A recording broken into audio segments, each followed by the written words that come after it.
Ladies and gentlemen, we start with a very, very disturbing situation today. We have crossed a line.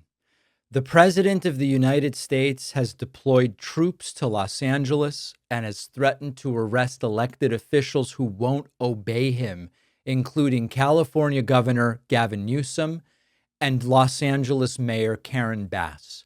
2,000 National Guard troops have been deployed to Los Angeles without a request from the state, which is critical in understanding the illegality of this, without local coordination over the explicit objections of Governor Gavin Newsom and Mayor Karen Bass. Trump then went a step further, threatening to arrest both of them. This is happening. What Donald Trump has effectively done here is to federalize the California National Guard under the pretense of saying there is lawlessness happening that needs to be quelled. This is because protests have erupted in response to mass ICE raids across the city. Now, of course, you all know my positions on these raids that have swept up, in this particular instance in Los Angeles area, over 100 people, including children. You know my position on property damage and violence at protests. I'm against it. But what we have here is classic authoritarian strongman tactics, where we have seen masked federal agents, even though Trump says, oh, nobody should be wearing masks. Well, except for the federal agents, I guess, storming workplaces and courthouses and dragging people away. And when people protested, Trump called it a rebellion. He called it insurrection. And he signed a memo saying these demonstrations are obstructing federal law and declared them a form of rebellion against the authority of the United States. This is the first time since the Rodney King riots in 1992 that a president has unilaterally deployed the National Guard to Los Angeles. This is not actually about restoring order. This is about performative power. Even Los Angeles law enforcement said, we didn't ask for help. And after clashes and burning cars and scattered violence, they said it was under control. But Trump didn't want control. Trump wants spectacle, and he wants to draw more people out across the country to justify the further deployment of more troops. This is potentially the beginning of a Trump police state, which we will focus on more specifically in a little bit. Trump's border czar, Tom Homan, went on TV and said if there's any crossing of the line by Gavin Newsom or Karen Bass, they could be arrested for felony obstruction, for disagreeing with federal immigration enforcement, and not metaphorically. Homan cited laws harboring, I forget exactly the terminology. I should have had it in front of me. It's clear that Homan means it. These are not empty threats at Newsom and at Bass. And meanwhile, Trump is posting on Truth Central that protesters shouldn't be allowed to wear masks, from the same president whose ICE officers are wearing masks during the raids. He's calling these demonstrations radical left uprisings. He claimed victory before the troops even arrived. He thanked the National Guard for a job well done, even though they were still on their way to Los Angeles. So this is all performance. And Pete Hegseth, the defense secretary, escalated it even further, saying that active duty Marines at Camp Pendleton are on high alert and could be deployed next. We'll dig into comments on the legality of that a little bit later. What's the big story here? It's a familiar playbook.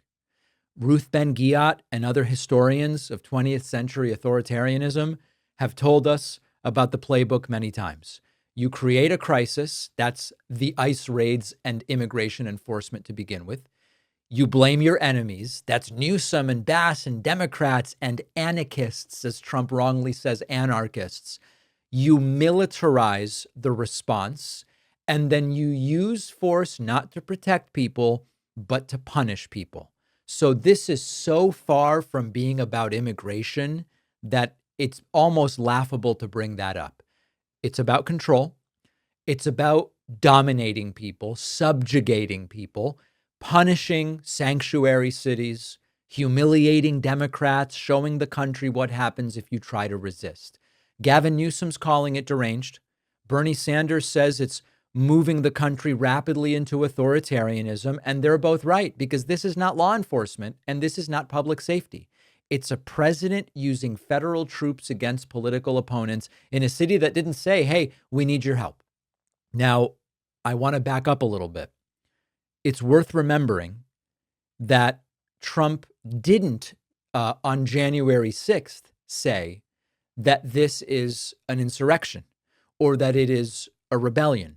When Trump supporters stormed the Capitol, beat the hell out of cops, erected gallows and said Mike Pence should be hanged or hung, whichever, Trump delayed National Guard deployment for hours. But when a mayor criticizes immigration raids, troops are there in 24 hours because it's corruption as decided upon by who's in charge, with threats to governors and mayors and banning masks at protests and turning ICE into a paramilitary force. And by the way, he's doing it while sitting ringside at UFC, shaking hands and hugging various fighters and dilettantes of different flavors. So we're beyond warning sign. This is the thing. This isn't a warning about the thing. This is the thing. It's what authoritarianism looks like. And recall that this is all happening while most major media outlets were barely covering it live. The goal is to make all of this feel normal, to break your ability to tell the difference between crisis and policy and between enforcement and punishment and intimidation. So none of this is about fixing anything. It's about making you afraid to fight back. We'll talk to a congressman later in the show about the specific goal of making people afraid to fight back. But if the right is really about the Constitution and small government and the rule of law as they claim, they must come out against this. But they're not. They've been very, very quiet.